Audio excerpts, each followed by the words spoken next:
Ultras live here on 3FM 92.7. My name is Owuraku Ampofo, and how we've missed you guys because you know that it's time for the best analysis when it comes to Ghanaian sports radio every week here on Sundays. And so without wasting much of our time here, we'll be getting straight into it because today we actually have to look at lots of things. The GPL has resumed after being away for 33 plus days, and then there's also a bit of a women in sports discussion because, as you know, that Saturday was International Women's Day, and so we're just recapping and celebrating some of our women, and then we'd head to Europe where there's been some interesting results concerning the English title race and in La Liga as well, and there's Champions League action later this week as we'll find out the 8 teams that have made it to the quarterfinals.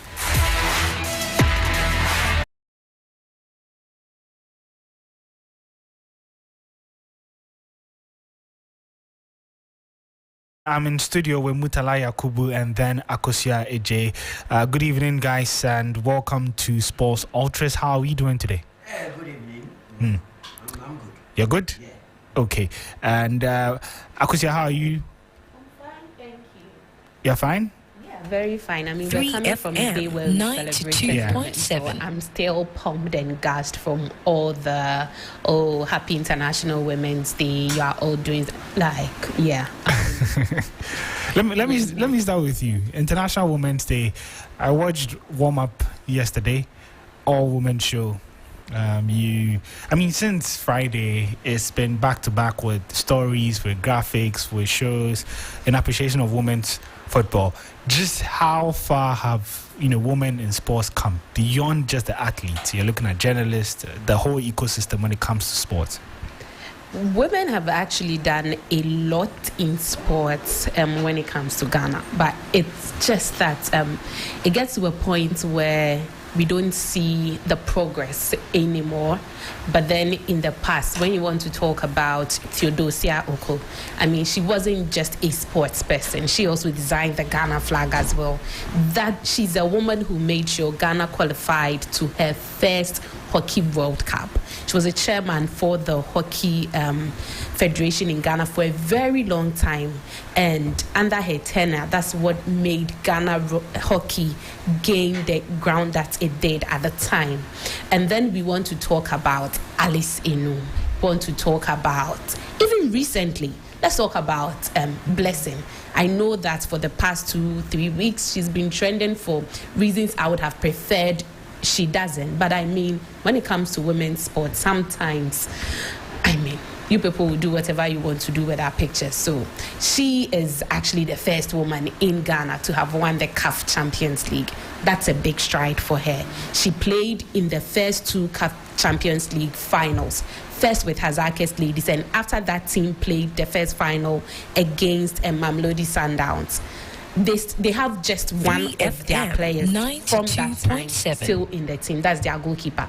All of them are no longer with the team, and Blessing doing that, going to as far and then coming back. And then want to also look at other women, Alberta Saki.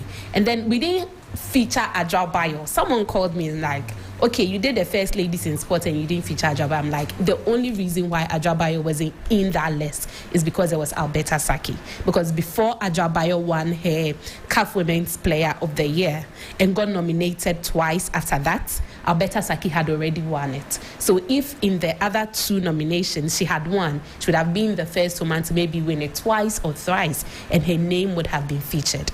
And so we got a lot of reviews from people like Morris Quanta, who is a Daily Graphic, who's like, okay, maybe next time you didn't add this person, we're like, oh yeah. But after our research, we realized that they weren't necessarily a first. If we're supposed to talk about women who have done so well, and we had the chance to maybe do 20, their names would have featured. And women have done so well in terms of even the Black Queens getting that opportunity to go to the first World Cup, featuring in the first senior World Cup, because we had the junior teams of the men's national team who had already played in the World Cup, doing that with Alberta Saki and all the other women, Mercy Tego, like we salute them for that. Talking about Mercy Tego, in recent times, yes, maybe there have been some questions about her coaching skills and all, but she, when you want to talk about her story, being a professional player, playing at the highest level, that's at the World Cup level, being a FIFA referee, and then officiating also on international tournaments as well, then becoming a coach. Yes, she won the WAFU with the Black Queens years back, and also did some one or two things. And so yes, they have done so well in sports, but it's just that now when we take the sports ecosystem in general, if we are not putting enough in it, and then money is not coming out, and so even for those who did so well, the likes of Alberta Sakis, they would rather not talk about sports. They've all found places where they can survive, live their life, enjoy, whether it's outside of the country, and a lot of them, that's what they did, enjoying their lives wherever they are, because at the end of the day, if they still want to come and do sports in Ghana, they wouldn't get to live the life that they want to live. And so yes, it's been a great story about women in sports in Ghana, but in moving forward, all the difficulties that we talk about now, they are facing that and even more. Well, thank you very much, Akosia J. We use this opportunity to wish all women listening, all women involved in sports, all women involved in even beyond sports, different fraternities, a happy or belated happy International Women's Day. Let's move on now and talk about the Ghana Premier League, because finally we can talk about actual football, because matches have been played. The last time that we had that was about 33 days ago, where Kotoko faced in Satraman. But we saw around 23 fixtures being played this weekend. Let me just quickly go through the results. Hearts of Oak beaten Young Apostles by 2-0, and a result that elevates them into the title discussion. We'll talk about that. There's Vision FC being held to a 1-0 draw by House of Lions. Mediama also beating Bechem 3-1. Kerala playing a 1-0 draw with Holy Stars. Dreams and Adriana inseparable, no one knew on the day. BBN Gold Stars narrowly beating Nations FC by 1-0. Bekum Chelsea at home with a comfortable 3-1 victory over Accra Lions. 92. And then Kumasi Asante Kotoko, they continue their good start to the season with a 2-0 victory over Legon City. It's a victory that sends Kotoko marginally top of the table. I think they are very similar to Gold Stars. Goal difference is 10-10. Yeah, so I think they are maybe is head-to-head. I believe so. Mutala. When they met BBN, they beat them, right? Yeah. Yeah. So as things stand, Kotoko would be winning the league, but there's still a lot more games left to be played. We have about 40 matches left, but Kotoko are, and for now, joint top with BBN, 37 points each. Hearts of Oak in third with 36 points. House of Lions in fourth with 34 points. And so that's how the top four looks. The bottom three, Kerala still rooted in the bottom three with 18 points. 3 points adrift of safety. Legon City 17 points. And surprisingly, Accra Lions 16 points after 20 matches. Mutala, the league is finally back. What were your biggest takeaways from this weekend? I was actually looking at how the safety protocols will be adhered to, or most of them would be rolled out. And I was at the University of Ghana Stadium. I saw a lot of policemen around. It wasn't a Category A game, so we didn't see the numbers that we were supposed to see in a Category A game, like a Kotoko Hearts game, where you see about 300 policemen. But the surprising thing is that when Hearts of Oak took on Golden Kicks in the MTN FA Cup, the number of policemen we had around actually dwarfs the number of policemen we had yesterday at the University of Ghana Stadium. Understandable.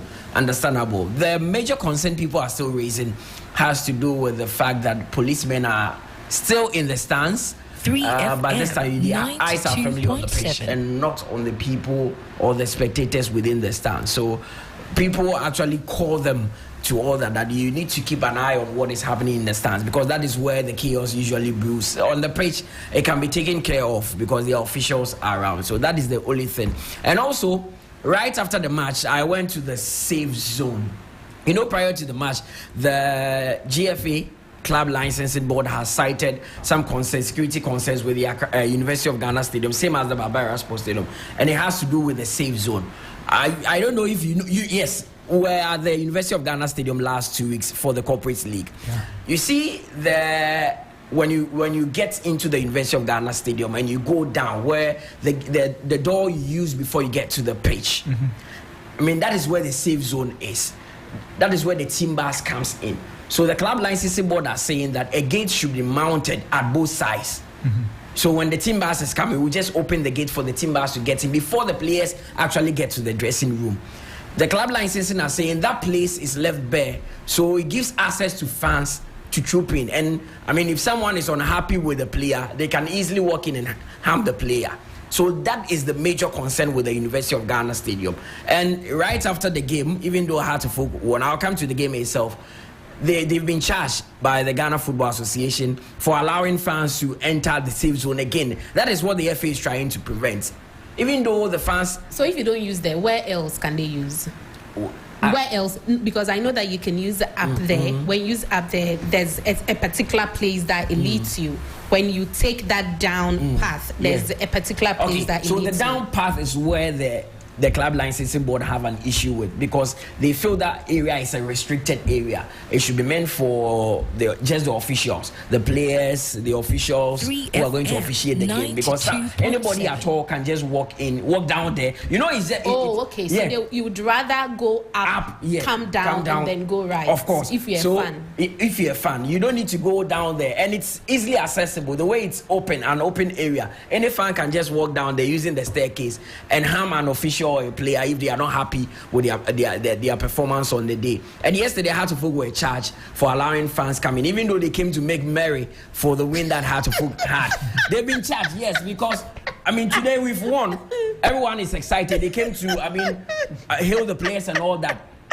But what if Heartofok had lost and people were angry? It was yesterday that I really understood why the Club Licensing Board were strict or were very stern when it comes to the safe zone, because Owuraku is an open area. If I'm a player or an official of any club and play at the University of Ghana Stadium, on days that it does not go well for me, I'll be scared, because anyone at all can enter that area. So it should be dealt with. Now, coming to the game proper, a handful of people were at the Accra Sports Stadium just to see how Heartofok will respond after the golden kick elimination from the FA Cup, because their Hearts fans were paced with the kind of play they saw. Not even just the results that Heartofok have been eliminated, but on the balance of play, Heartofok were poor. But yesterday they raised the bar very high in terms of their play. You could see that they were very, very motivated. I don't know. It seems they are now beginning to believe that we can actually have a shot at the title. Prior to the start of the season, we had several discussions and conversations with Abubakar Atta, and he kept telling us the same thing. We don't want to be in the position we were last season, where we were battling for relegation. So we'll try and move away from there. But it looks like the dream is now changing, just like Nottingham Forest. Yes, Owuraku, I can confidently tell you Nottingham Forest never planned to be in the top 4 race. Yeah. Just like 2017 Leicester City. Even with 4 games to go, Claudio Ranieri didn't believe they are still fighting for the title. What are you saying? Yeah, yes, I can. Heartofok will win the league. No, I'm not saying Heartofok will win the league. They can have a shot at the league. I mean, they are not far in terms of points. It's just 1 point between themselves, maybe any Gold Stars and Asante Kotoko. And ever since Heartofok lost that game to Kotoko in the Ghana Premier League, they've not lost any other game. They've not lost any other game in the Ghana Premier League, even though they lost against Golden K. The materials Heartofok have may not be able to. These are materials that could give you a shot at the title, but I'm not sure they can take Heartofok to the promised land. They will need 1 or 2 experienced players, just like what Kotoko have done, bringing back Kwame Poku, because you need the goals. in the Ghana Premier League, you need the goals. Kotoko have Kwame Poku. Remember, they still have the likes of Saka Dauda on the bench. Samson Iduku is on the bench. And Albert Amwa, who started with them and was banging the goals, is even injured. He'll be back to the squad. So Prosper Nateogum has clearly seen that let me bring in experienced players. That is one thing that Hearts are lacking at the moment. You check the half fronts, Hamza Issa, he's not a youngster. I mean, even though he was with Arias for a long time, he's about 24 years of age. He's not a youngster. They've brought in another Adams from Tamale City. He's still very fresh to the Ghana Premier League. So the major issue Hearts have is their striking department. For centre-back pairing, I mean, Kuredu Yadom, after having a poor run in the Ghana Premier League when he came back from Serbia, is beginning to pick up. The Amwa guy they signed from Nations FC was brilliant yesterday. And their biggest blessing they have is signing Benjamin Asari from Great Olympics. He has been a stalwart in post for them. Hearts last season used about 4 goalkeepers in one season. How is that possible? One season they used 4 goalkeepers one season. So finally there's that stability at the back for them. But it's up front that is where they are lacking. That is why Hearts fans were pissed that they could, when the January transfer window opened, they didn't sign the likes of Kwabno Owusu when they were available. Setose has come in, but you can see that he lacks a lot of match fitness. He's been away from the game for a long time. So he will need game time to pick up. But Hearts fans can start dreaming about challenging for the title. Not winning the title, but challenging for the title. And one thing that excites us all is that when Hearts and Kotoko are in good form, the Ghana Premier League is very interesting. I was actually coming to that. Yeah, it's very interesting. How was the attendance? Well, we knew that what had happened at Inswatre, unless you want to behave like an ostrich, we are all aware that what had happened at Inswatre was going to affect spectatorship for some time now.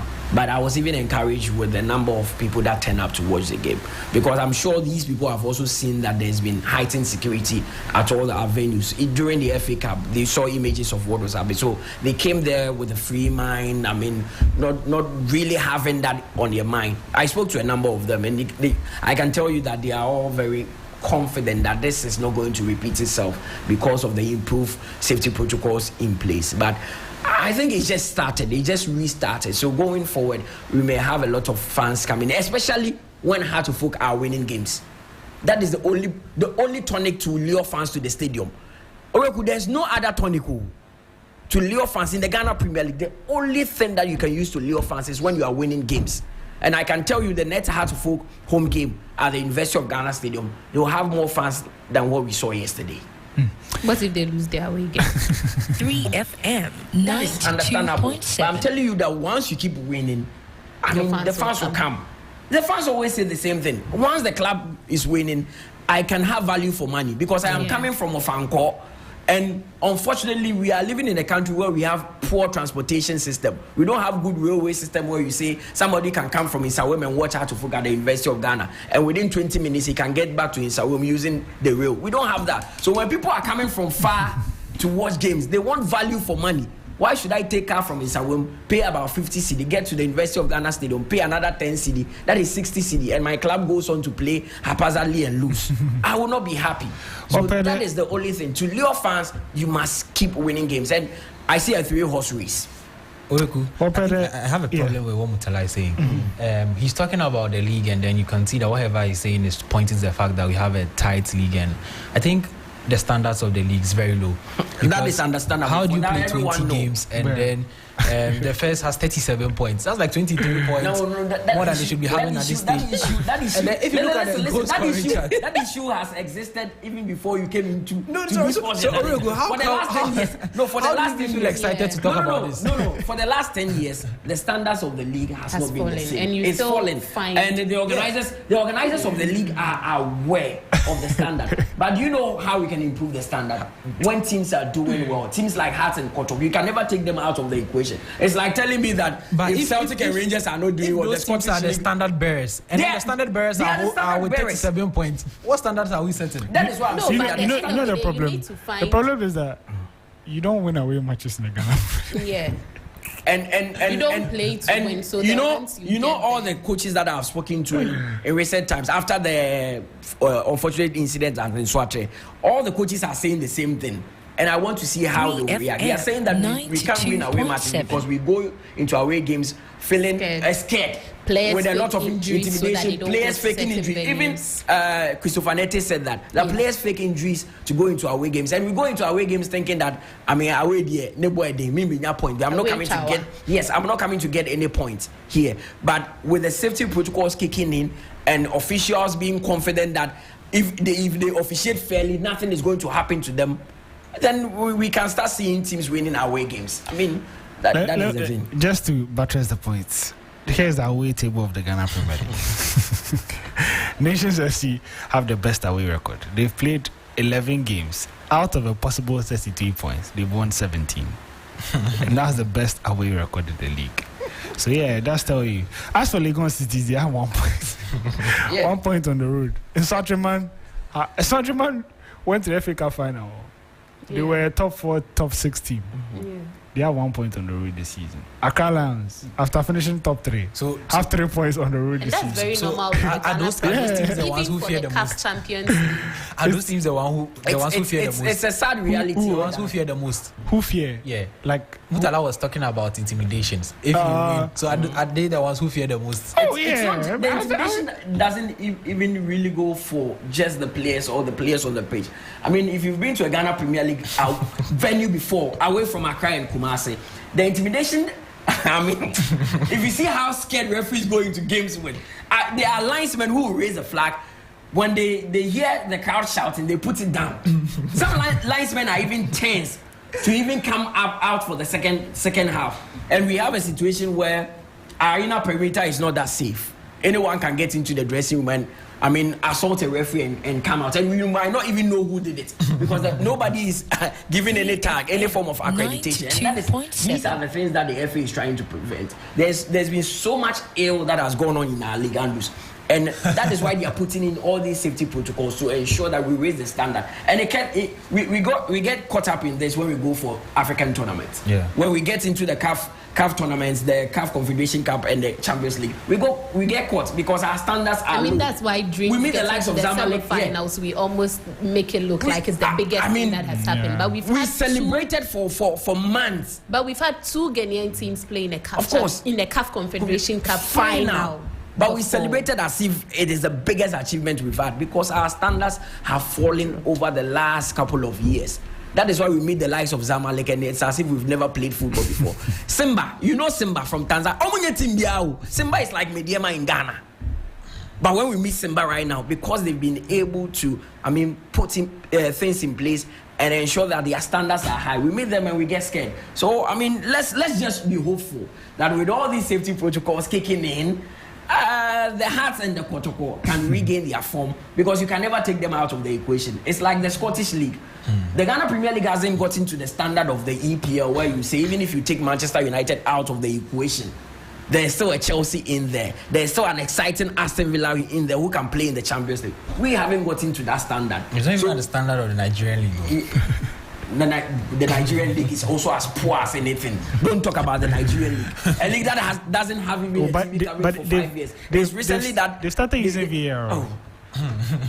The Ghana League is that bad. Mutala. It's not as if we can't use VAR. But he's not. The General Secretary has explained. Mutala is not saying that the Ghana Premier League is not that bad. But what he's saying is that in every thing that the Ghana Premier League has become now, we still find the hoping that that is the standards will rise again because we'll be able to revive because of the measures that we are putting in place. And apart from that, you'd also see players who are training year in, week in, week out, trying to come onto the field and excite their fans and live their dreams as well. So whether the standards are falling or not, people are still doing what they have to do. In all this, one of the biggest headaches that we have is that we've not invested in our league.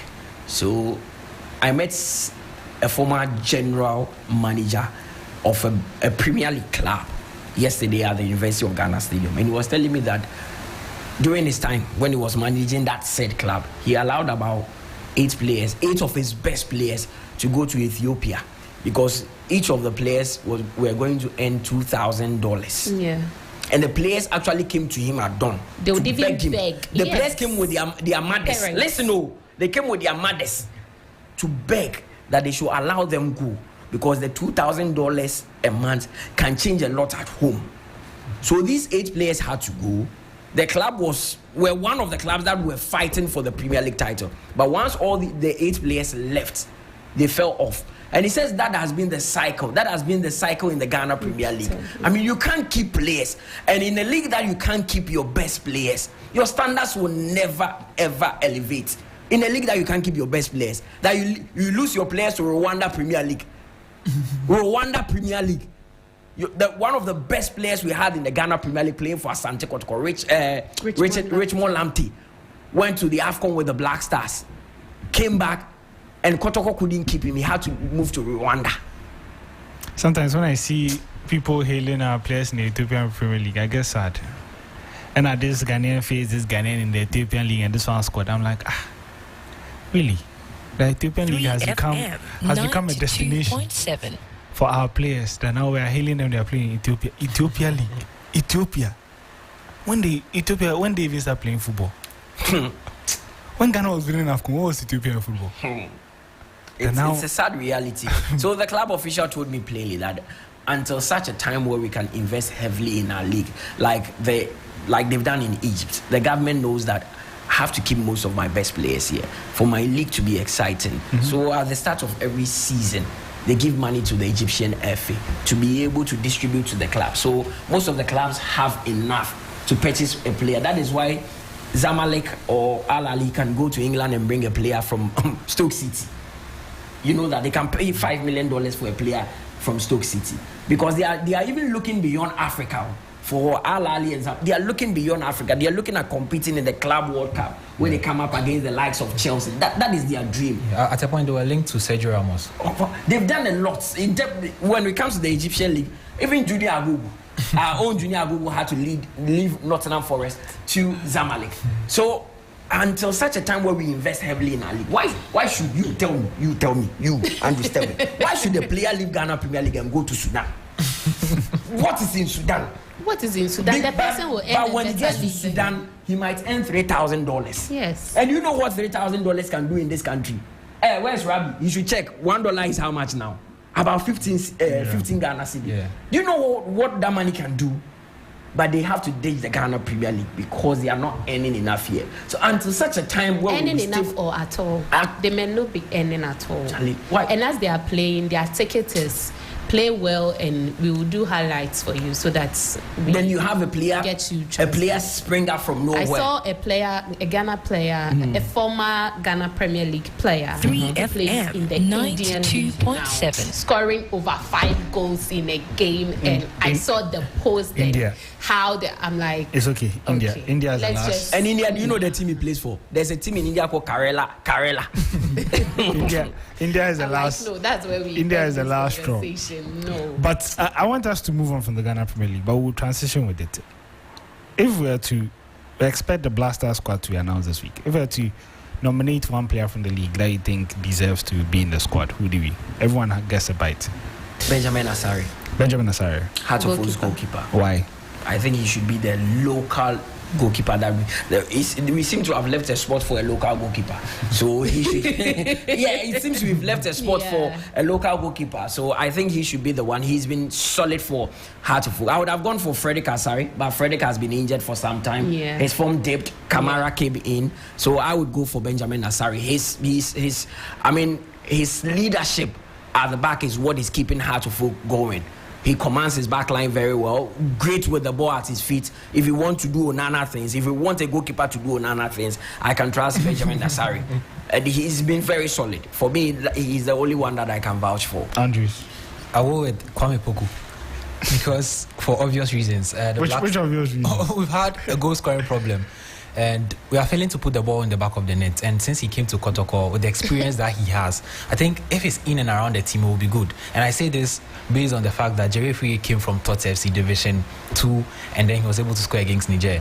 Even the people that we have as established players, they are failing to get the goals in. So if you go with somebody like Kwame Poku, give him the chance. I think he can do something in the upcoming World Cup qualifiers. So I think Kwame Poku should be given a nod. Maybe he should be on the bench, given some minutes, like the way Jerry was then you see Jerry's no more, so they can bring in Kwame Poku.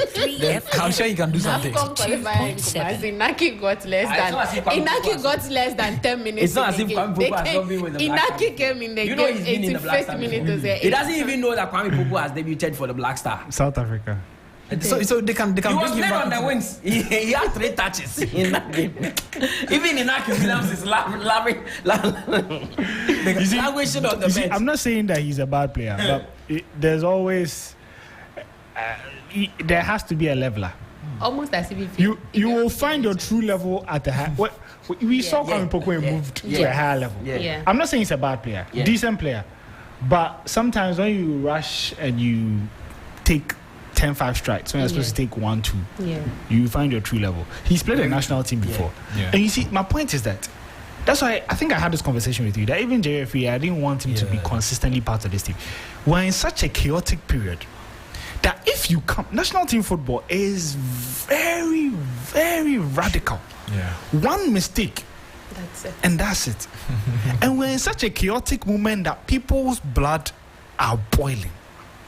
Tempers are very high. World Cup qualifiers, our last chance of anything significant in the past few years.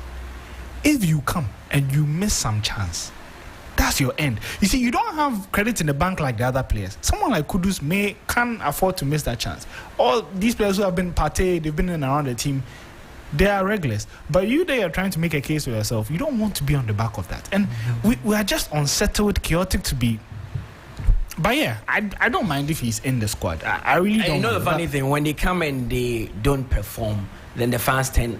They'll make a case that the league is not this. And you are coming with such hefty expectations. But sometimes too, because it's a risk. I feel when Razak Simpson 3FM, so but in the first game, Razak Simpson, he proved himself. But do you think he'll be called again? If I then there's a chance. There's no moment now, and then we are lacking defenders, and then there's no Nathaniel Weji. So I think he might be called again. If everyone is fit, Razak Simpson doesn't get closer to the team. If the likes of Jiku are all fit, he doesn't get closer to the team. So if I have to mention, what defenders do you even have right now? Because Ali Dusaid is also hurt. Yeah, Ali Du is hurt, and that opens up an opportunity for him. Ali, does he play more as a anyway? He plays as a right back. Yes. Yeah, but he's usually taken as a centre back option, because even if he comes, we have maybe Tariq and Schindler as the right back. So where's Schindler? Kingsley. Anyways, Akosia, your local player. For Razak Simpson, I think that the previous times he got the opportunity and he actually played, he made a very good case for the players in the Ghana Premier League. And since he has had, that advantage and experience, it'll be good to have him back in the team. Why are you laughing? And what you said is funny. That when you get to a point, you know your true level. That's true. Benjamin Nasari, the Chan tournament in Nigeria. I think he saw his true level. See, it's funny how he was with Great Olympics and the team he was just keeping clean sheets here and then the Ghana Premier League. He met Nigeria. You know my biggest worry about the Ghana Premier League is that it's difficult to analyze some of these situations, because if you say I should pick goalkeeper A over goalkeeper B because of clean sheets, that's the only data we have access to when it comes to goalkeepers. Nobody knows the number of saves, who is sweeping, who has a better pass accuracy, who is able to claim high claims and all of that. So you can't really analyze the tiny details. At one point, Felicia had about 12 clean sheets. Yeah, and what if he's not facing shots? You check Midiama's game, you watch Midiama's game, and he barely misses. What if he's not touching the ball? So do you know what he reminded me of?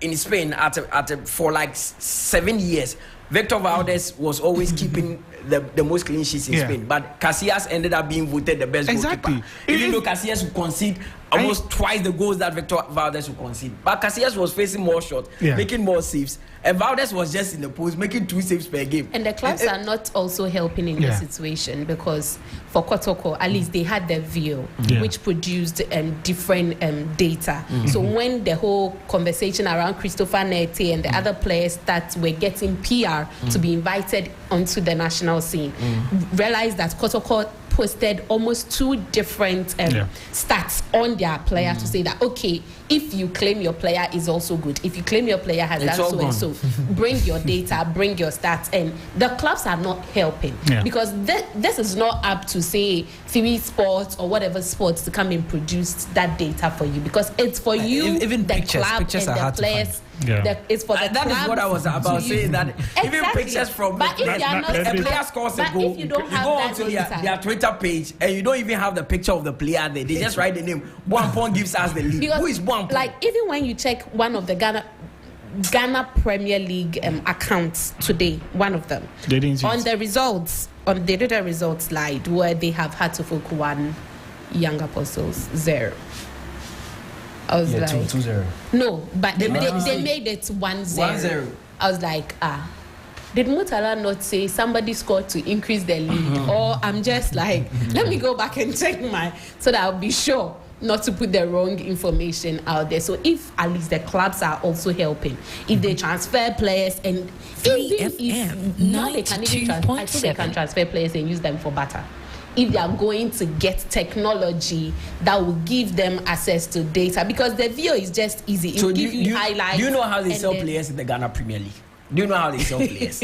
Agents know that we don't have data on our players in our league, so they only request for the number of man of the match awards that the player has gotten. That is why at a point people felt it became a big deal. People felt it was being skewed to favor certain players because we had one player who had won it consistently for like 6 times.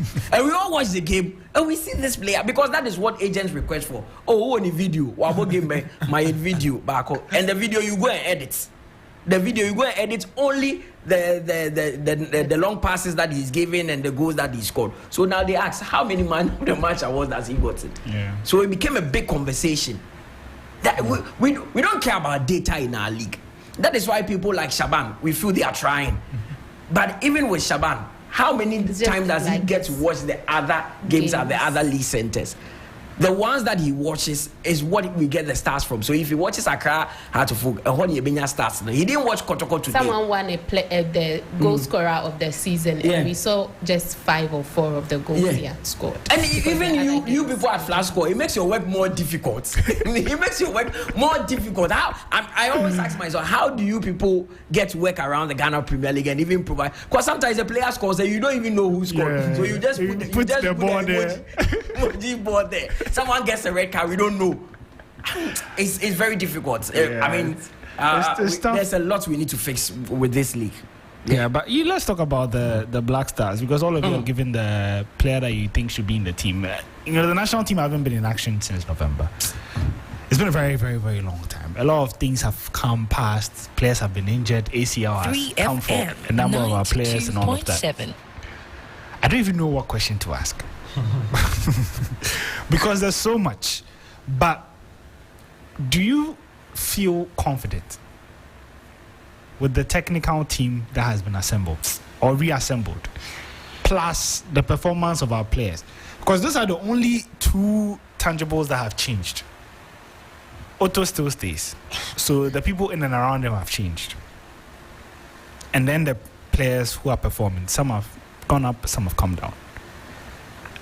What's your confidence level using these 2 metrics ahead of the World Cup qualifiers? If we have to use these 2 metrics, I mean, it's still the same thing as before, because our players, most importantly, our forwards, those who are supposed to be scoring goals for us, they've been doing it in their clubs. When Inaki came, people were like, maybe we prefer the junior Inaki than this, but still, we've seen the number of goals that he's been able to score for his club. But then when he comes to the national team, we are yet to see that Inaki in the national team.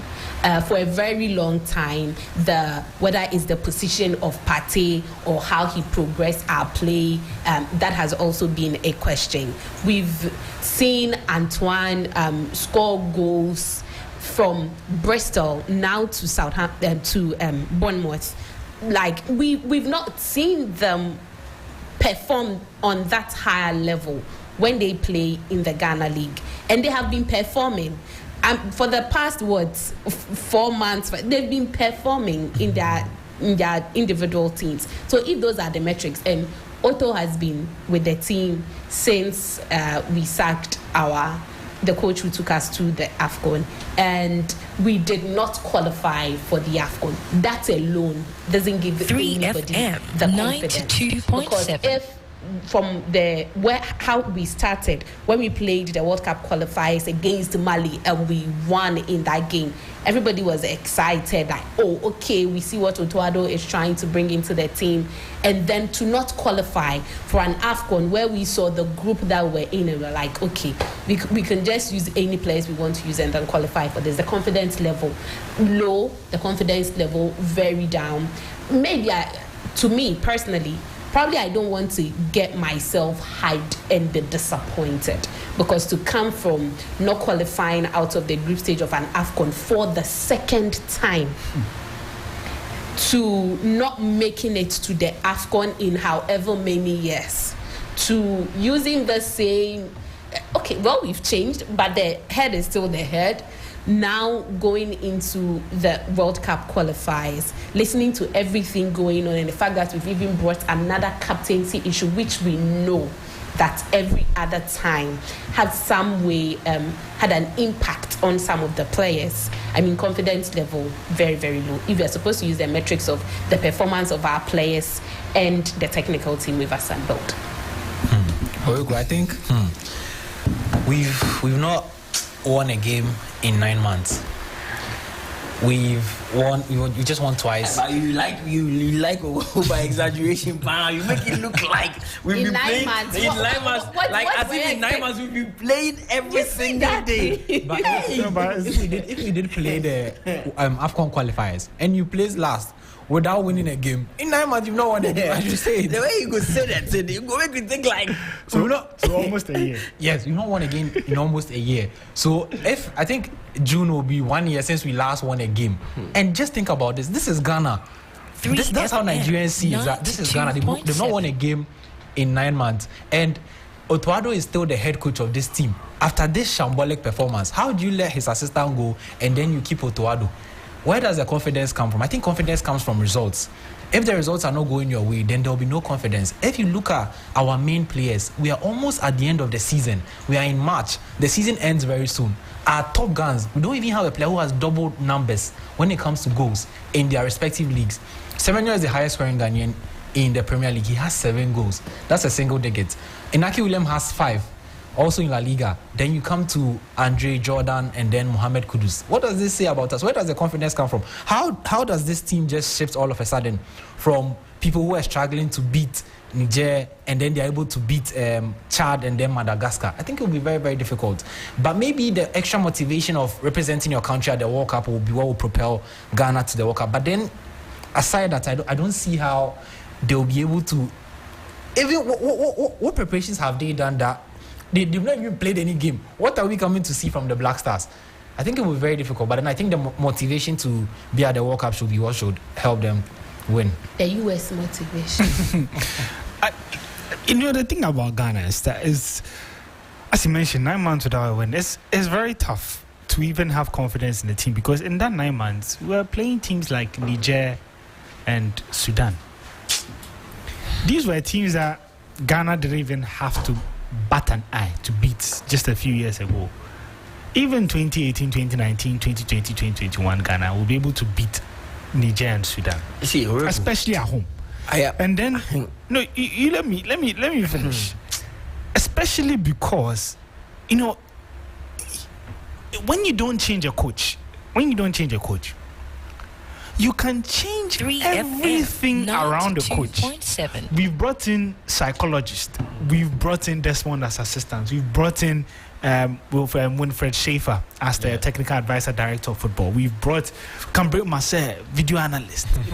we can bring everybody, including Wenger, Pep, Klopp as advisors. But at the end of the day, the players will only listen to one voice. One voice. At halftime, only one voice. On the pitch, only one voice.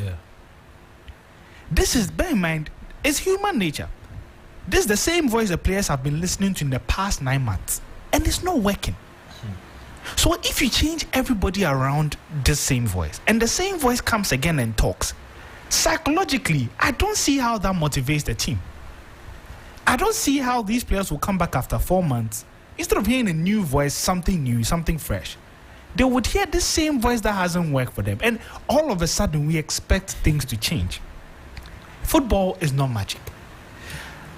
I'm not being pessimistic. I'm just, based on what we've seen, it's just not been good enough. You cannot finish bottom of your qualifier in an AFCON.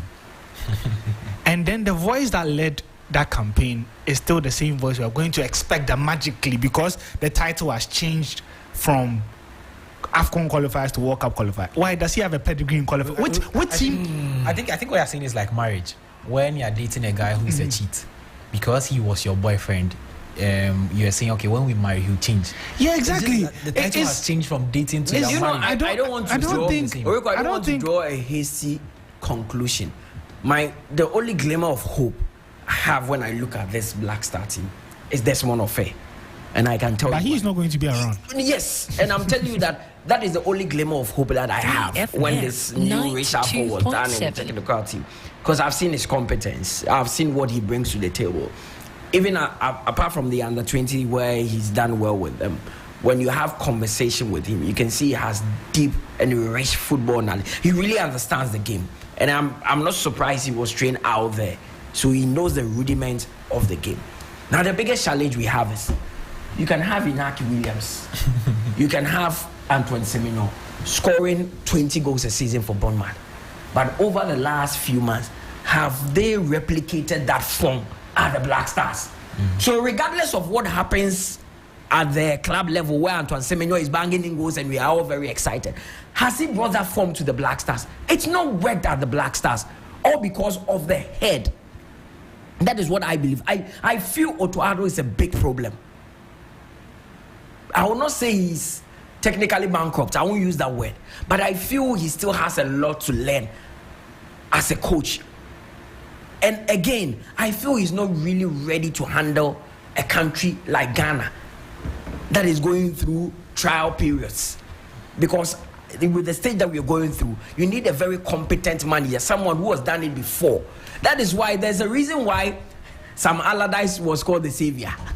When teams are battling relegation, you know that's the story. When teams are battling relegation and they turn to left and right, they remember there is a man who can save us. He was specialized in that. I feel Otuado was rushed a bit in terms of coming for this job. Because our players go out there, they perform. When I find out people happy about the form of Antoine Semenyo and Inaki, I ask them, but when they come to the Black Star, they don't. It's like they don't fit in the system. They are lost. All because the system that we've built here, it's not good to accommodate these players. When was the last time Kudus had a good performance in the Black Star shirt? 3FM. Tell me, when was the last time Kudus had a good performance in the Black Star shirt? And it's not just about, the players on the pitch. Even the captaincy issue, we've not dealt with it very well. And I was happy an ESCO member like Odo Safo admitted that we've messed up with the captaincy issue. Because whether you like it or not, captaincy at the Black Star is a big thing. I don't know. And it didn't start today. From the days of Tony Yeboah and Kwesi Appiah, even went to Parliament. It was discussed in Parliament. For some funny reason, the captaincy at the Black Star level is a big deal. Because players feel that when you put on that armband, it puts you on a certain pedestal with the likes of Stephen Appiah. So we've not even managed the captaincy well. So there are a lot of things going on in our team. It's not just on the pitch. There are a lot of things that affect players psychologically. Players don't even want to give their all. When the Black Stars are playing, there's one clear thing that you see, that they are not a unit. They are not playing they are not playing for each other. You can clearly see that some people are uninterested in what happens on the pitch. They just come into the national team and play what they want to play. And that is the issue. I think that is the issue we are having. So we can be excited. Let me finish. You can be excited about Semenyo scoring 15 goals for Bournemouth. But is he going to replicate that form at the Black Star? Yeah. I don't want to draw a hasty conclusion. Because now we've brought in Wilfred Schaefer. We've brought in another assistant coach. John Peter is still there. So it's Luman who was gone.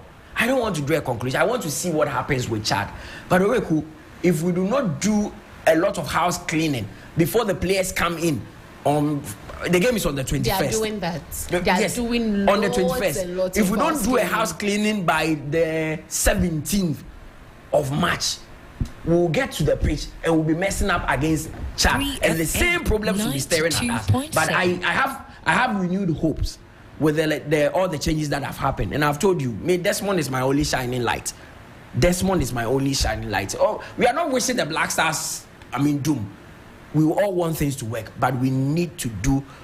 Can I borrow the words of the former Manchester United coach? An open heart surgery. We need to do a surgery of ourselves because there's a lot that we've messed up with, and it's not just on the pitch. That captaincy issue is a huge thing that we are playing with. Yeah, I think I agree with Mutala. Sacking a coach is the easiest thing to do. When you sack the coach, then it ends there. But then if you look at this Black Stars critically, before Otuado came in, I think there was a problem in the team. That I think it's about time the players start taking responsibility and then just stop shoving it down the coach. It is the coach, it is the manager, it is the manager, it is the manager. If you look at our previous tournament, we go to tournament and then we concede. When we score, the time we score and then the time we concede, very close. Even if we don't concede that close, getting to the end of the game, it looks like we just drop off. And it's been happening consistently. So I think the players themselves should look at themselves in the mirror. When something is a pattern, it's a manager problem. But Owuraku, that is football. If you keep on conceding from corner kicks, you cannot blame your players. That means that teams have found you at an scoring. It's a system. Once it happens 1, 2, 3 times. It's a system problem. They've noticed the weakness of your players and they are playing on it. So that's how the manager is supposed to see it. We're having this same problem. So I don't think it is just Otuado. I think that the players. Did you watch the kind of goals we conceded in the AFCON qualifier? Yeah. We're not similar. Yeah. You can't tell me that is the problem we play. It's a system problem because we're conceding. Did you watch Ghana and CK Akono? CK was winning matches. Yeah. But they said the match was boring, so they sacked him. He was winning matches, was on course to qualify for the AFCON. But they said the football is boring. 3FM, so they sacked him. Today that you don't qualify for AFCON, you give that manager the luxury of choosing another technical team when he chose the first one. In what world? The coaches that have preceded him have played better football. At least they've qualified for the AFCON. At least they've won matches. And to think that Luman was even brought in by the request of Otuado, and you still leave Otuado there. You see, I have no problem with you wanting to keep the faith in Otto, but there's a sense of timing. There's time for everything.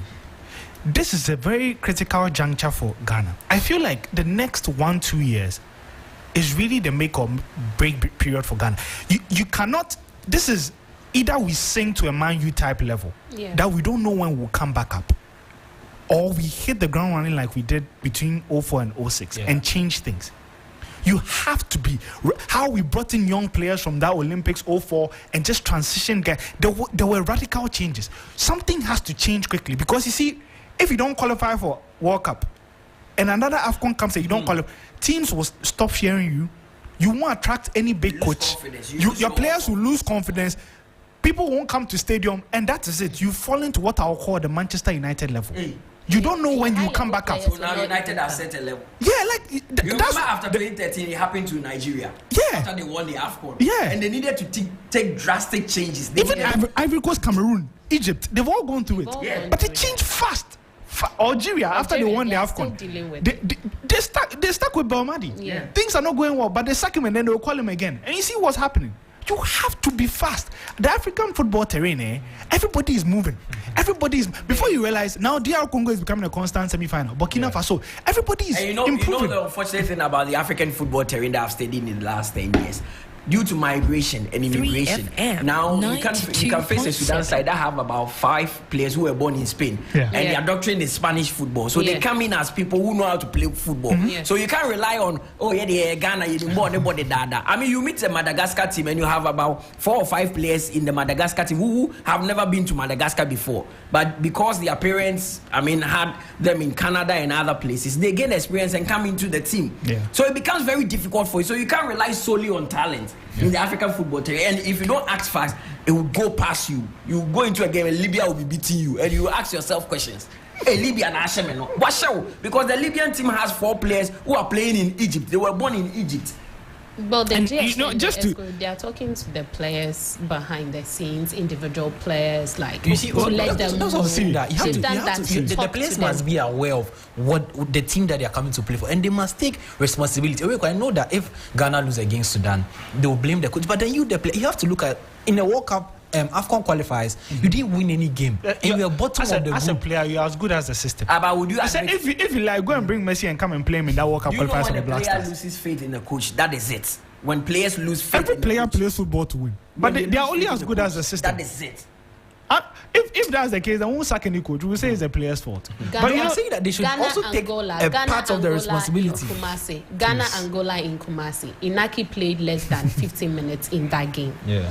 How does he look at himself in the mirror and say that if I play for my club, Bilbao, I'm one of the top scorers? Because he knows that he's a regular. AFCON. The guy flew 48 hours, went to score against Barcelona. After AFCON, he couldn't sit up. He sat in a plane that evening. 24 hours later, he was in Spain. And then played against Barca and scored. This same guy couldn't kick a ball for Ghana. So and he told me the players should take responsibility. It's a clear system problem. It's a clear system problem. Do you think Inaki won't watch his brother winning Euros with Spain and say that, me too, I wish I was scoring for Ghana and by now I'm like some 10-20 goals we've won an AFCON. Every player wants to win. But sometimes I get what for the national team. Andrew wants to say, because for the past months, I've watched a lot of Antoine Semenyo games for Bournemouth. I mean, who would have cared to watch a Bournemouth game? But if you see a Ghanaian player in there, you need to watch and then monitor the kind of commitment level. I don't see that when we play in the for the Black Stars. There's no way that in a Bournemouth game, Antoine will let the centre back have the ball in when we are progressing really to score. When Bournemouth were playing against Man City, when he knew that I'm playing against Man City, this scoring against them means so much for the team.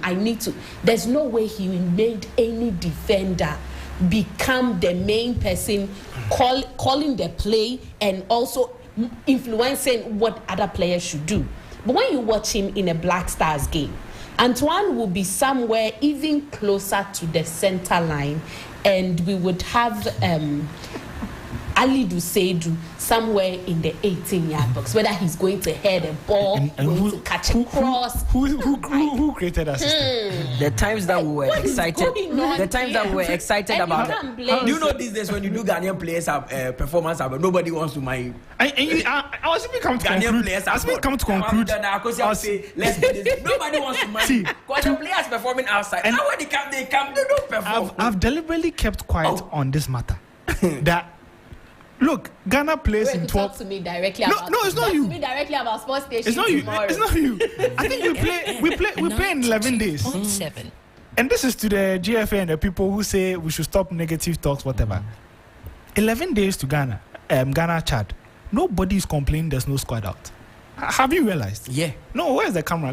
Have you realized that no one is complaining? No one is saying where's the squad? By this time, Nigerians are where's the squad? Fans are saying no, but Nigeria has released it. Like by now they'll be comparing. Hey, Nigeria has been concealed. Nobody's talking about it. Maybe it's my social media. Have you guys seen anything? No. Anybody complain? Because you even know the players that will be called. Now you even know. Now that's when people are complaining, it means they care. Nobody has even questioned, when is Otto going to release squad? And everybody's moving on with life. And that is the point I'm making. That if you keep losing, the more you lose, the more the interest in the Black Stars will reduce. Of course. So this is not the time to do Matra Makwe. Otto is one for the future. Look, if he sees us in 3-4 years and there's no success, after even a new coach that's unemployed crowd won't come.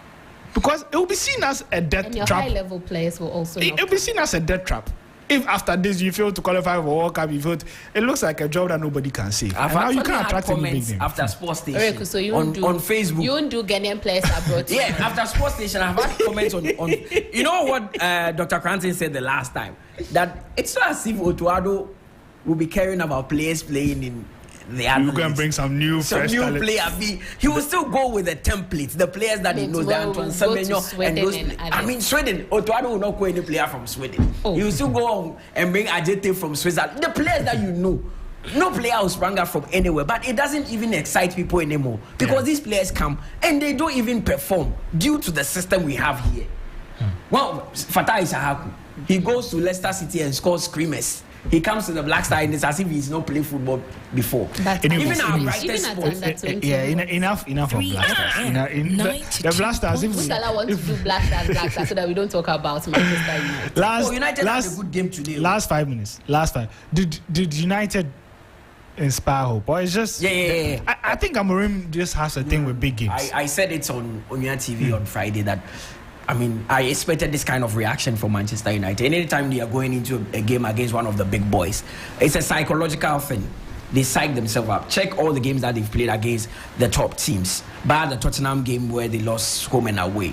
The rest, they've turned up very, very well. And it's a psychological thing. We are playing Arsenal.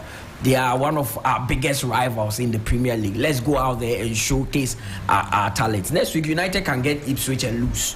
It's a psychological thing that Amorim must deal with. How does he fix it? Some of the players need to just be shown the exit door. They just can't help the club and whatever he wants to do. You can clearly see that with what he wants to do, some of the materials he has at hand, it's not as if the players are bad, but they just don't fit the purpose. A player like Lindelof doesn't have any locals to stay. A player like Luke Shaw, why would you give him a new contract? He spent about 6 years at United. He's not played more than 300 games. He has to leave. So a lot of these players need to exit for Amorim to rebuild. And if you look at the kind of players that Amorim wants to bring in, he's not going for the superstars. And I'm wondering why. He's not going for the big names that everyone is chasing. He's going for players from Sporting. He's going for players from Argentina. I think he wants to rebuild the squad and make it his own. And for him to be able, this season is gone. It is gone. The only glimmer of hope for Manchester United is that Ipswich, Southampton, and Leicester City are not doing well. If not, Manchester United would have been in the relegation zone. But today they turn up well, and I think it would hurt Arsenal more than United. But I'm looking at it from the other angle. Arsenal feel the title is already gone. So United would have used the point. So let's see. I think I was particularly disappointed with the body language of Arsenal, especially because maybe the title is gone. No, I don't expect that. 13 points. 10 games to go for Arsenal, and you started I think they started the day roughly 16-17 points or so behind Liverpool. Huge gap. So now it's 15. And then now it's 15. You get an equalizer around 77. You have 10 more minutes, and Declan Rice goes to tell fans to calm down. In the title race, when you know that you have to be perfect from now to the end of the season and hope that Liverpool falter at least 4 or 5 times. You have 10 minutes remaining. You are running to the crowd to go and tell them to calm down. And nobody in that team was sensible enough to go and pull it. Do you think they have a defeatist mentality? I think the mentality there was wrong. You don't celebrate a goal like this. If this was maybe they've communicated the they could take you to the end of the game. But Owuraku, you've complained about their mentality for the last few years. Do you think there's something lacking? And where should that come from? Where should that motivation, I think that extra motivation maybe it has to come from the leadership, because as a coach, I'll be very annoyed. It's like they're content. Yeah, I'll be very annoyed personally. If against this, it's not a Manchester United team that's in 4th. Man, you are 14th, 15th. Yeah. Everyone beats them. If you have to win the league, this game should be easy 3 points. If you started poorly, Liverpool dropping points before you started poorly, you've got an equalizer, 10-12 minutes, go and get the ball and run to the center. That alone sends fear into your opponents. That these guys are going to come for us. But if you're going to the corner flag celebrating, it's almost like and look at after in those minutes, United look like the one exactly, because it's almost like you're content with the draw. And that Raya saved. Really top keeper. But I feel bad for Arsenal. I feel bad. Don't pretend like you feel for them. No, I feel bad for them. You said that even prior to the start of it, you said you feel they are going to choke at a point. Yeah, like at the most crucial. So you predict them. No, but if you're an Arsenal fan, it hurts. Because it's the only team you've been competing against for the past 2 seasons is flopping. This is the time for you to have. You said you knew this would happen. The type of disappointment is synonymous with, let's say you're a parent and you have a child. Always your child is finishing second to one guy.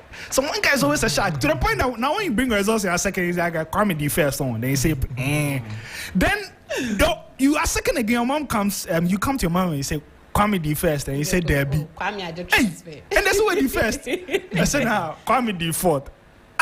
You go and check out. Kofi, who's not even competing in the past 6, it will hurt your parents, and that's why I think it hurts Arsenal fans from a psychological. Because you see, this season was the perfect one.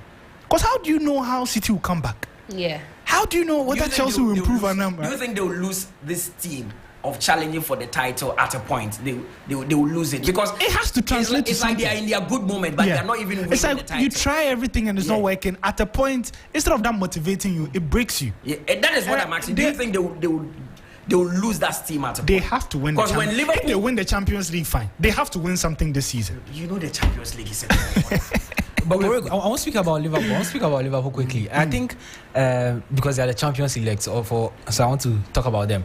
I think Andrew's Champions elect Liverpool. Yeah, giving trophies. So I think for Liverpool, they've been great all season, and I think Ancelotti has done a good job. I think it's a combination of two factors that's led to where Liverpool are. The way they ended last season, I think the players were motivated themselves to give their all this season because they lost to their fierce rivals, United, in the FA Cup. So they really had a point to prove because they lost to United, and in the manner in which they lost to United, and United went on to win the league. And you could see the first, I'll call it Exhibit 1 from pre-season, where you could see that hunger and what Slot wanted to do. And this is where our Lord and Slot a lot. I think you could see that his man management skills just from the onset. The first game against Ipswich, it wasn't working. He took out Jaro Kwanzaa, he brought in Konate. Liverpool got the match needed win. I think all throughout the season, it's been a constant theme for Ancelotti. You should add that, and they recruited well.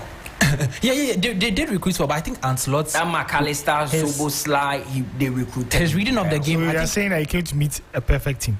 No, but I think that he needs credit. So I think his reading of the game is second to none.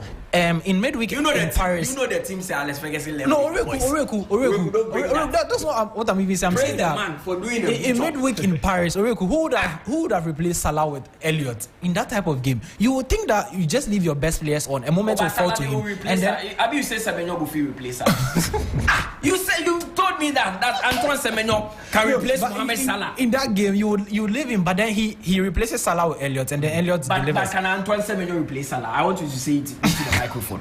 Can Antoine? You said it before. No, Salah age is not on his side, so maybe they want to bring in Antoine Semenyo to understudy him, so and then Semenyo will produce the same. No, he will understudy him small before he goes on.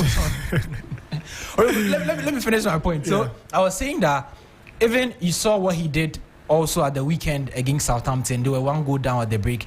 He shuffles things and then he comes back. Even with that, he wasn't even at the touchline. He was deep in the stands, still shuffles things. Liverpool get the result. So I think he reads the game so well, and then he's helped Liverpool a lot. The players too, is that type of season where they'll run through breaks for their manager. They'll go the length that they have to get the results for Ancelotti. Van Dijk is on top of his game. Mohamed Salah is on top of his game. So I think those factors have led to Liverpool being where they are.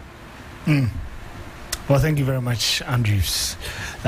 Just before we wrap up, I mean, I know Chelsea won today against Leicester City, but I think for the past few weeks the performance has been lacking. And if you are to look at my fear is that I know, there's the talk of you just want to get 3 points at this stage of the season. It's very important. 3 points are the most important. But you also need wins that boost confidence, especially with the run coming, where we face Arsenal, we face Tottenham, we're going away to Brentford, we have to go away to Fulham, and then we also have to play Liverpool, go away to Newcastle, welcome Man United, and then go to the City ground to face Nottingham.